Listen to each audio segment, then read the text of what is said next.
Hello, everyone, and welcome back to the Metal Coffee Shop Soundstage, sponsored by Sherwin-Williams Metal View. We are live at MetalCon 2025. My name is Karen Edwards, and I am here with Bob Zabchik from Metal Construction Association. Welcome. Hi, Karen. How are you? It's good to see It's you. good to see you too. Yeah, so for those who may not know, can you just tell everyone what Metal Construction Association is and what your role there is? Sure. Well, it's a trade association of manufacturers in the space. And we have members from other parts of the industry that support that, right? But at the end of the day, it's metal roof and wall cladding. And by metal, I truly mean can be steel. We do natural metals. We represent copper and other metals in that respect.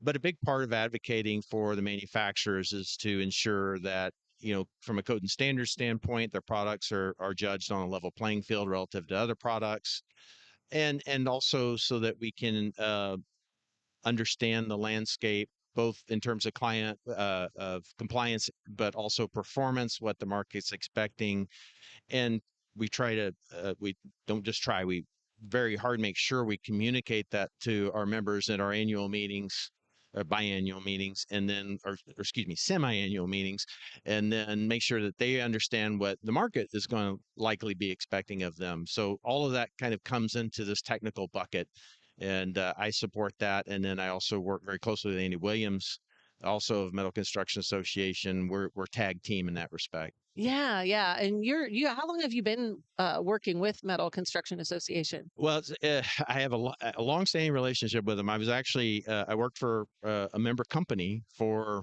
24 years.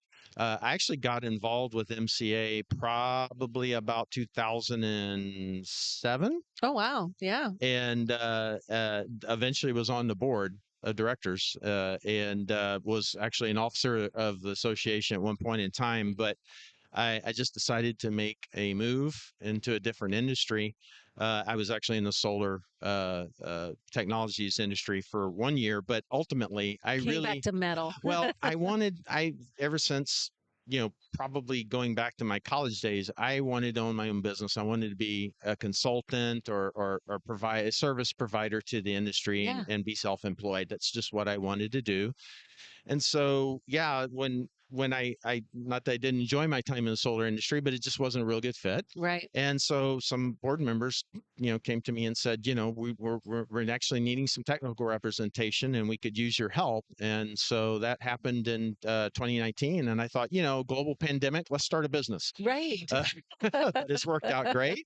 And I hope MCA feels the same way. I think they do. Yeah. It's been a Yeah. great partnership, and I'm looking forward to many, many more years of it. Yeah. No, that's fantastic. It's Mhm. funny how, you build those relationships and you build that network, and then ultimately it kind of came around and here you are. Yeah, it's great, and it's the same people. Yeah. That's what's really cool. It is truly a family Yeah. of companies and family of people. We get together, and we don't just talk shop. I mean, we enjoy Right. each other's company. How's your wife? How's your kids? Right. I mean, that's How's your just how the husband? industry Yeah, is. I Yeah. know. And we even, we've got our very first female executive director, excuse me, chair coming I on board. know. I And know. we're super excited. Leanne is wonderful. I love the Yeah. way Leanne thinks. Yeah. This is going to be great. We're Yeah. very excited about it. I know. So big things are happening. Yeah. I'll be at the winter meeting in Okay. January. So Great. looking forward to that, to the updates. Mhm. But speaking of updates, Mhm. you're working on some code updates right now? Yeah.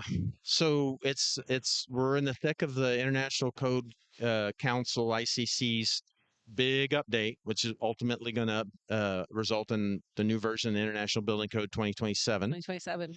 And this is always, it's always a big deal. Happens every 3 years, and we've got one proposal that we've authored that is now, it cleared the first hearings, and the next set of hearings are actually next week in Cleveland. I'll be there for that. But we also track other sister organizations. There's proposals we support wherever we can, Right. other organizations that we partner with and work with in this respect. And that actually is kind of its own little family too. It's in the same people over and over again. Right. But I love working in the association world. It has truly been it's been a good match to my personality. And I just feel like, I'm working for a greater cause. It's not just Right. one company or one business unit or one division or It's for the whatever. industry. It's for the industry, and I really enjoy that aspect, and again, want keep it going. So yeah, Yeah. the code changes are a big deal. That'll culminate middle of the year next year when they finish up their public comment hearings. Yeah, there's a lot of work that goes into that, and the support from the associations, it's critical to ensuring that you know, everything is considered Yes. when developing these new codes. It's not unlike writing a bill to Congress. Yeah. I mean, the process is very different, but ultimately the idea is the same. You want to get a consensus, but you want to consult as many people as possible to ensure that what comes out of the back end is at least complete Right. and hopefully as fair as possible. And I have literally spent hours poring over, does this word go in front of that one? Should this be Oh hyphenated? man. It's Right. incredibly Details. detailed work. It's not as easy It as you takes a think when you special first look at person to it. be able to have that attention span and that level of detail. So thank Special you. or crazy, one or the other, right? Well, it depends. But you said that you gave a presentation here at the show yesterday. What was Right. that about? So, LEAD, USGBC's LEAD program is in the middle of a launch to version 5, which is particularly with the materials and resources credits, truly for all of them, but we were really focused on the material and resources credits. There's been a lot of changes, uh, how carbon is evaluated and optimized is unlike anything ever done before, right? And so we were trying, in the vein I mentioned earlier, to keep everybody informed. So my presentation was really focused, like, what does a manufacturer need to know, Right. and what's their job going to be, because there's going to be some client and customer education involved. And of course, we as association have our work to do, updating environmental product declarations and things of that nature. And it's key thing I think I want people to realize there is that, there's this belief that the industry average, and this is an industry average EPD that we're updating, and people's belief is, well, that doesn't mean anything anymore.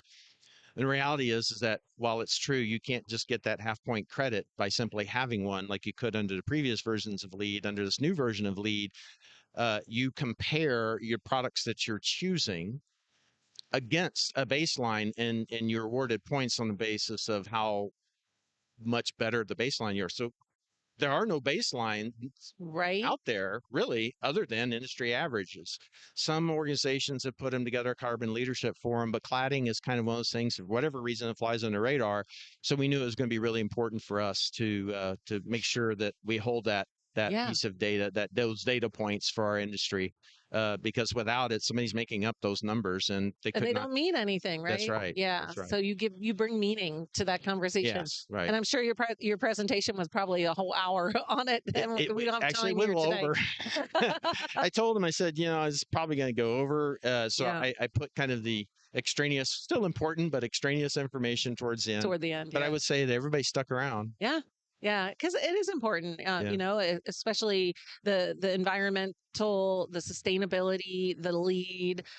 More architects, more building owners Yeah. are wanting those certifications. Yeah, it is. And it's also working its way into legislative requirements. What Yeah. we've seen with the federal changes in the federal administration, this was being done as kind of a nationalized uh, effort under the Biden administration. Obviously, with Trump administration found different priorities. Right. But what we've seen is that states that were behind what the federal groups wanted to do without that federal support, California, Oregon, Washington, we're going to do it anyway. Yeah. And so they've actually accelerated because they can move faster at the state level than Right. than they That, can at the yeah. federal, so, Yeah. at the federal level. So in fact, it's a little bit of a challenge now. It's actually moving faster in Right. some areas than it was before. Yeah, that's interesting. Hmm. Interesting. Wow. Bob, this was a great conversation. I'm Thank happy to be you here. for Yeah, sharing and giving us an update of what's happening yeah. in the metal I industry. appreciate it, and thanks for everyone for attending. And if you enjoyed what you hear and this is in your interest area, please visit metalconstruction.org and look at being a member, because we'd welcome you.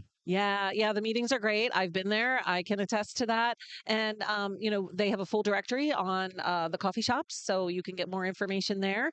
And stay tuned because we're going to be doing video interviews throughout the day until the show closes. And we hope to see you on a future episode. See you next time. Thank Bye. you.